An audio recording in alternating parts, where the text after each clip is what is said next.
السلام علیکم ورحمۃ اللہ وبرکاتہ۔ امید کرتا ہوں آپ سب لوگ خیریت سے ہوں گے۔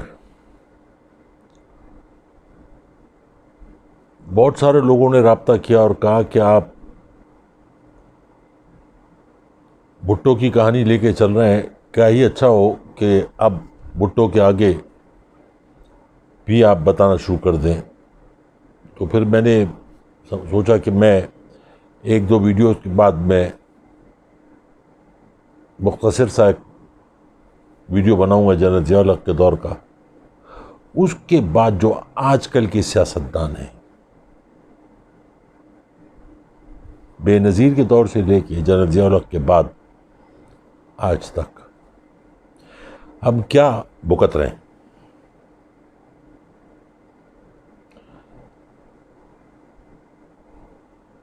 میں یہاں سے شروع کرتا ہوں کہ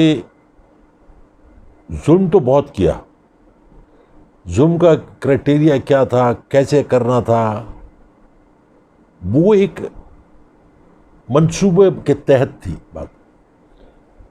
1972 میں جیسے ہی general tikka Khan chief of the army staff بنے تو بھٹو صاحب نے مشورہ کر کے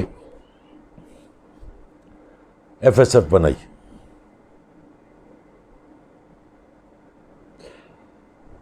ان کے قریبی ساتھیوں نے پوچھا کہ اس کی کیا ضرورت ہے،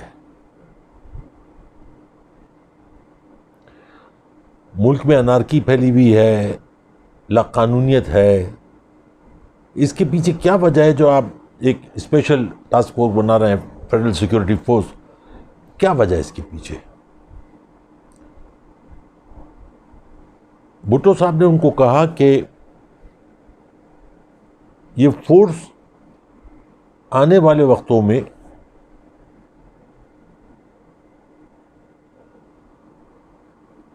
بہت کچھ کرے گی جو تم لوگ دیکھو گے۔ کچھ مخلص لوگ تھے جو پاکستان سے، انہوں نے کہا صاحب پولیس موجود ہے اور ایجنسیاں موجود ہیں، انہوں نے کہا نہیں مجھے ان پہ اعتبار نہیں۔ پہلا جو ڈائریکٹر جنرل بنایا گیا ایف ایس ایف کا، وہ شریف آدمی تھا، وہ صرف پیپر ورک تھا، حق نواز ٹیوانہ،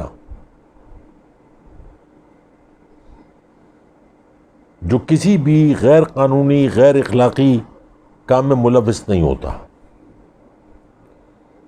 تھوڑے ہی دنوں میں اس کو ہٹا دیا گیا اور ایک ایسے آدمی کو لے کر آئے جو بھٹو کے قریب تھا، بھٹو کا دوست تھا، کرائم پارٹنر تھا، اور ان ساری چیزوں میں ٹکا خان ملوث تھا۔ آپ مجھ سے اختلاف کر سکتے ہیں،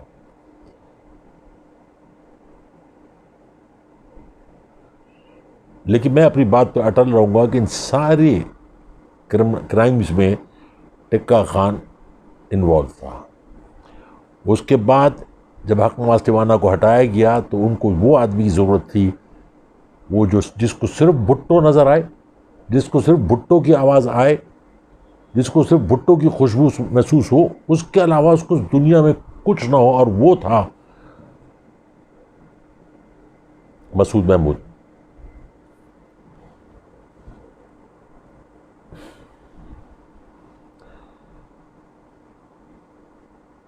انہوں نے 15,000 لوگ ہائر کیے، مختلف جگہوں سے، مختلف علاقوں سے ڈھونڈا کون کرمنل ہے، کس نے کیا کیا جرائم کیے ہوئے ہیں، کس کس طریقے سے وہ ان کے کام آ سکتے ہیں، ان کی فائلیں بنی، ان کو رکھا گیا، اور 25 لوگوں کی ایک گروپ بنایا گیا۔ کمانڈنٹ جو تھا وہ وہی تھا مسعود محمود، اس کے نیچے جو لوگ تھے وہ 25 لوگ گروپ بنایا گیا، ان کو ٹریننگ دی گئی۔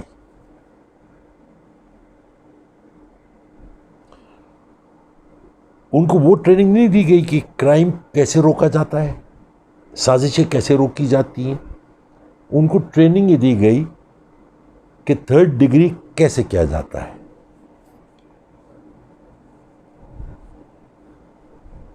لازمی بات ہے شہر میں تو آپ کیمپ بنا نہیں سکتے تھے، آوازیں آتی لوگوں کو چیخنے کی. اس کے لیے مظفر آباد میں دلائی پہاڑوں کے نیچے دلائی کیمپ بنایا گیا.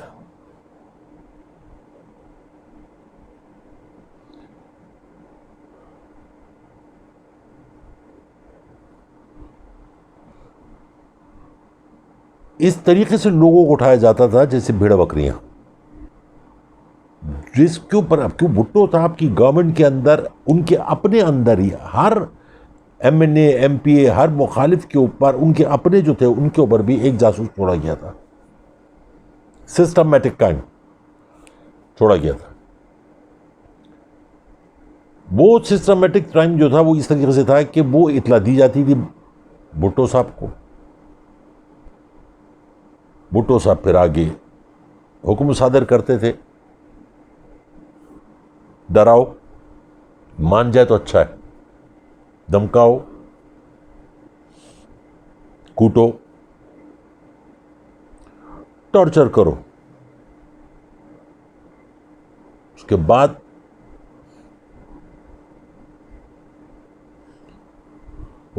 جو کہا جاتا تھا وہ یہ تھا کہ اس کا وزن زیادہ ہو گیا ہے. یہ جو تنظیمیں ہوتی ہیں، یہ میں بھٹو کی پارٹی کو کبھی بھی سیاسی پارٹی نہ مانتا تھا، نہ مانتا ہوں اور نہ کبھی مانوں گا.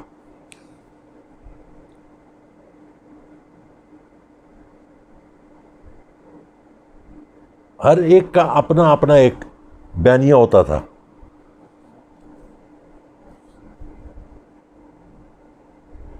دل میں رحم نہیں تھا. میری سمجھ بھی نہیں آتا کہ ایک انسان اگر کسی جانور کو مرتے ہوئے دیکھتا ہے، مطلب میں اپنی مثال دیتا ہوں کہ موٹر وے پہ جا رہا تھا، ایک دفعہ ایک بلی تڑپ رہی تھی تو میں نے گاڑی سائڈ پہ پارک کر لی تھی. مجھ سے نہیں کراس کر سکا میں اس کو. تو آپ انسان کو کیسے مار سکتے ہیں؟ اس کے لیے آپ کو ہارڈ کور کرمنل چاہیے، سپاٹ چہرہ چاہیے، احساس سے آری لوگ چاہیے، جن کے نزدیک رشتوں کا احترام نہ ہو. پیسہ ہو، دردناک چیخیں ہوں، بہتا خون ہو، ٹوٹتی ہڈیوں کی آوازیں ہوں، اور بس.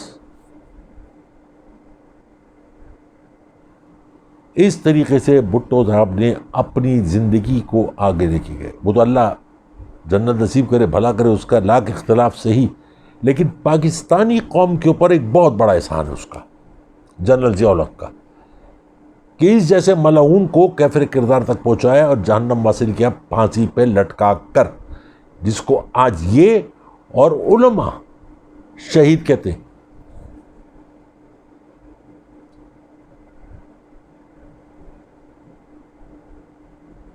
کیا اللہ کی راہ میں مرنے والے شہید، سرحدوں کی حفاظت کرنے والے شہید کی یہ وقت رہ گئی کہ کرمنل اس کو بھی شہید کہا جائے؟ میری نظر میں تو یہ غیر اسلامی ہے.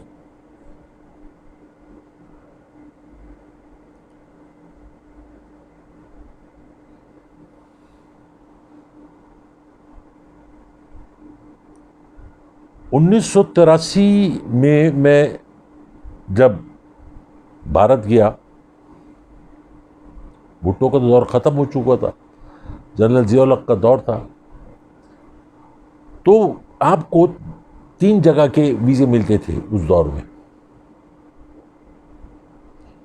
جہاں آپ کے رشتہ دار رہتے تھے، آپ کو پولیس رپورٹ کرنی تھی. اور کچھ لوگ ایسے تھے جن کے دوست احباب تھے، سرکل بڑا تھا، اثر رسوخ تھا، وہ بھی پورا انڈیا گھومتے تھے. میں بھی گھوما.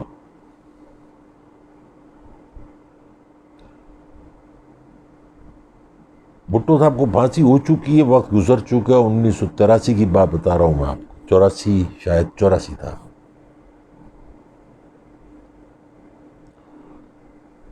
میرے ایک دوست تھے، میں نے ان سے کہا کہ وہ بھائی لوگ تھے، میں نے ان سے کہا یار وہ گوا دیکھنا ہے.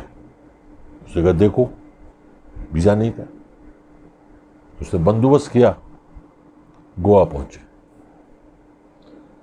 ہوٹل میں نہیں رہ سکتے تھے، اس لیے کسی جگہ رکے، کیوں ہم پاکستانی ہر جگہ پہچانے جاتے ہیں، شاید ہمارا دبدبا ایسا ہے کہ ہر جگہ پہچانے جاتے ہیں.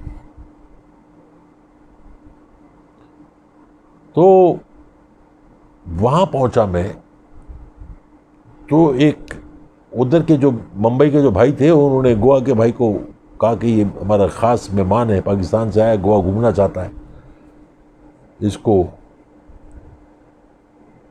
تم دیکھو، ہم اس کو بھیج رہے ہیں. پہنچ گیا، اس نے وہاں پہ ایک اینگلو انڈین فیملی کے ساتھ مجھے رکھا. ایک بوڑھی عورت ہوگی کوئی 50-55 اس وقت، وہ مجھے گھرتی رہتی تھی. دل میں تھوڑا وسوسہ بھی تھا کہ یار غیر قانونی طور پہ رہ رہا ہوں، کہیں یہ تھمبو نہ کروا دے، پکڑوا نہ دے. بہرحال ایک دن ویل چیئر پہ اس کو کھانے کی ٹیبل روز ہی لاتے تھے، کھانے کی ٹیبل پہ اس کو لائے ویل چیئر پہ. تو اس نے مجھ سے پوچھا کہ تم پاکستان سے آئے ہو؟ میں نے کہا جی. یہ بھٹو کے ملک سے آئے ہو؟ میں نے کہا نہیں، جناح کے ملک سے آئے ہو. بھٹو تو ایک بد دعا تھی ہمارے لیے. کہہ رہے وہی. کہہ رہی جتنے دن میں زندہ رہوں گی، میں اٹھتے بیٹھتے جتنی دفعہ سانس لوں گی، میں تمہارے بھٹو کو بد دعا دیتی رہوں گی. یہ وہ لمحہ تھا جو میں سوچنے پر مجبور تھا کہ اس عورت کا بھٹو سے کیا تعلق ہے. اینگلو انڈین عورت ہے، کھنڈرات ضرور بتا رہے تھے کہ ہمارا عظیم تھی، لیکن ویل چیئر پہ ہے. میں نے کہا آپ ضرور دیجئے بد دعا، میرے خیال سے پورا ملک دیتا ہے. کہہ نہیں پھر بتاؤں گی. 2-3 دن بعد دوپہر کا ٹائم تھا، کوئی 3-4 بجے کی میں ویل چیئر لے کے بس آ کے بیٹھ گئی. کہ لی بیٹے میں سری لنکا میں کام کرتی تھی، کولمبو میں.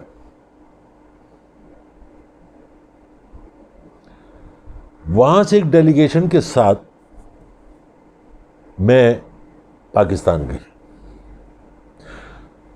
مجھے یہ اندازہ نہیں تھا کہ یہ کہاں کی بات کہاں لے کے جا رہی ہے.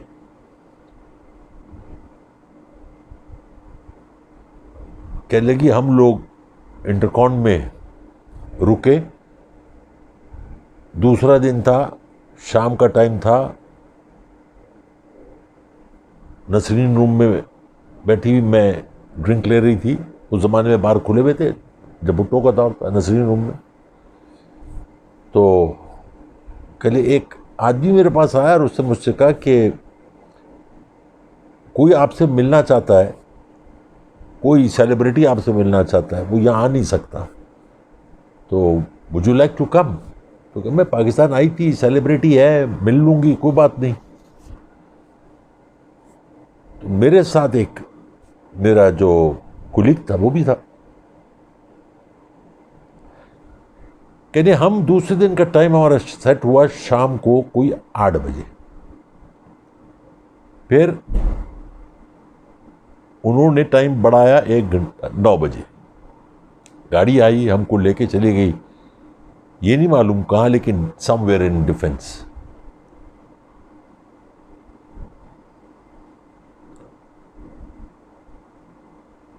کہتی that was the time when I met first time Zulfikar Ali Bhutto and I came to know him personally.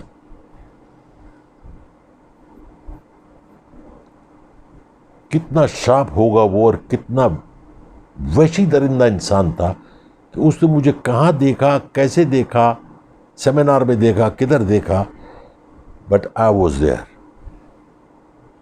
اس کے بعد کی کہانی ضروری نہیں کہ سنائی جائے، لیکن اس کے ساتھ جو ہوا بہت برا ہوا. 21 دن اس کے ساتھ کیا نہیں ہوا. سم ہاؤ وہ یہاں سے چلی گئی. یہ اس اینگلو انڈین عورت کی کہانی ہے جس کا پاکستان سے کوئی تعلق نہیں، لیکن پاکستانیوں سے نفرت کی وجہ اس کے پاس موجود تھی، کیونکہ میں کسی بھائی کے ریفرنس سے گیا تھا، اس لیے شاید مجھ سے نفرت نہیں کر سکی،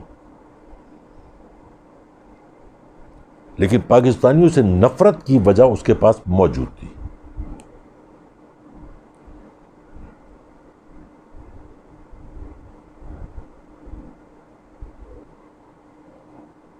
یہ تو ایک میں نے آپ کو آؤٹ آف کانٹیکسٹ بات بتائی کہ اس طریقے سے غیر ملکوں میں بھی اس کے ظلم کے آثار نظر آتے تھے۔ یہ جو بھٹو کے دور میں جو یہ ایف ایس ایف کو بنایا گیا اور بھرتی کیا گیا اور پولیس کے اندر بھی شانتی کو رکھا گئی، آپ کو اندازہ ہے کہ بھٹو کے دور میں ڈائریکٹ بغیر سی ایس ایس کے ڈائریکٹ پولیس والے بھرتی کیے جاتے تھے، D S P, S P, commissioner, deputy commissioner, یہ بھرتی کیے جاتے تھے۔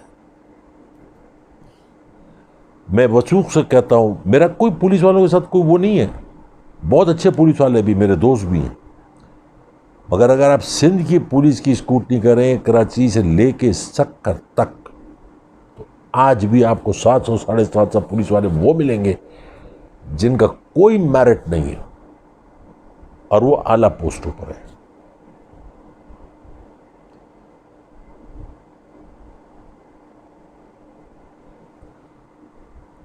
میرے بچوں، زندگی ایک ایسا انمول تحفہ اللہ تعالیٰ کا کہ جس کو آپ نہ چاہتے ہوئے بھی اس سے منکر نہیں ہو سکتے۔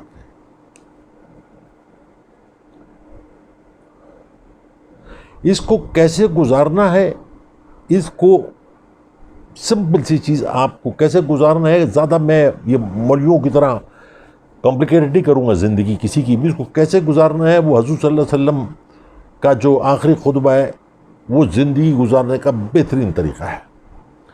اور اسلام کیا ہے میری نظر میں؟ محبت، پیار، عزت، احترام، ادب، یہ اسلام ہے۔ اس کے بعد جتنی چیزیں یہ جو مولوی لوگ حضرات بتاتے ہیں دائیں بائیں، یہ سب چونچ لیں۔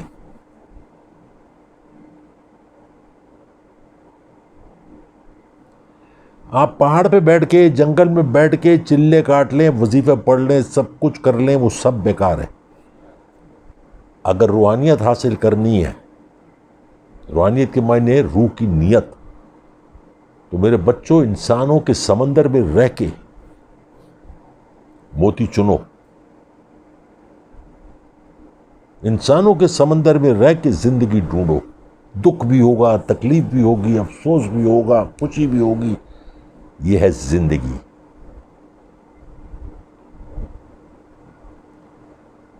یہ وہ چیز ہے جس کے لیے آپ کو اللہ تعالیٰ نے دنیا میں بھیجا ہے۔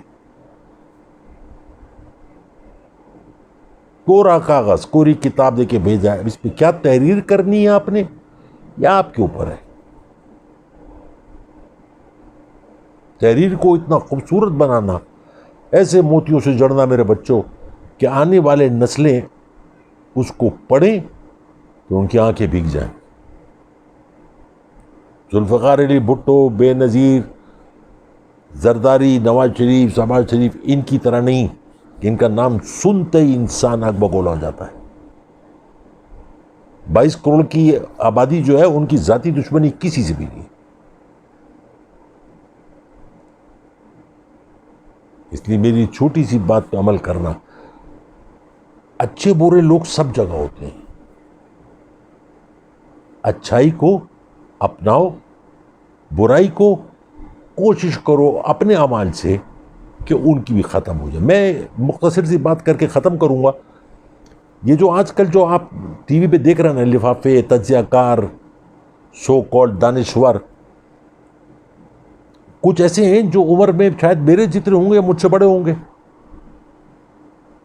ان سے کہنا چاہتا ہوں، میں خاص طور پہ میں ذکر کرنا چاہوں گا یہاں پہ ہارون رشید کا۔ ہر ٹاک شو میں کالم میں ہر جگہ پہ ایک بات ضرور کہتے ہیں، گالیاں بکتے ہیں. مجھے آپ کی اس بات سے اختلاف ہے. بچے ہیں، نہیں بکنی چاہیے.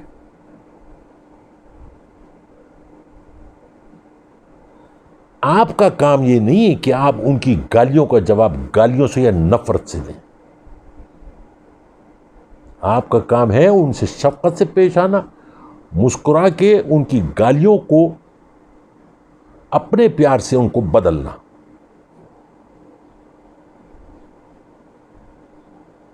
یہ جو آپ جوان نسل کو گمراہ کر رہے ہیں کہ مجھے کوئی گالی دیتا ہے، مجھے کوئی ایک آدھ دے دیں، لیکن اگر 10,000 لوگ ہیں تو شاد اور نادر کو 2 ہوں گے، لیکن میں ان کی گالیوں کا جواب گالی سے نہیں دیتا ہوں، مسکرا کے دیتا ہوں. میں جانتا ہوں بہت سارے لوگ ایسے ہیں جو مجھ سے نفرت کرتے تھے، آج میرے پاس ہیں. آپ بڑے ہیں، عمر رسیدہ ہیں، ہر وقت یہ گالیاں گالیاں گالیاں یہ زیب نہیں دیتا آپ کو.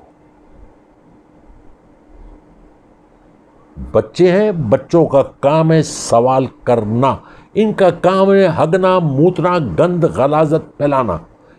آپ کا کام ہے صاف کرنا. آپ بڑے ہو. میرے بچوں کو آپ بلا وجہ مت کہیں کہ یہ گالیاں بکتے ہیں، کوئی نہیں بکتا گالیاں. اپنے آپ کو بلند کیجئے. عمر سے نہیں بڑھیں گے آپ، اپنے کردار سے بنیے بڑے. لوگ آپ کی عزت کریں. کیوں لوگ آپ کے خلاف بولتے ہیں؟ کس لیے بولتے ہیں؟ حسن نثار کے خلاف نہیں بولتے. مجھے ان کی بہت ساری باتوں سے اختلاف ہے، میں ان کا احترام کرتا ہوں. سہگل صاحب ہے، اختلاف میرا اپنی جگہ، لیکن میں ان کی عزت کرتا ہوں.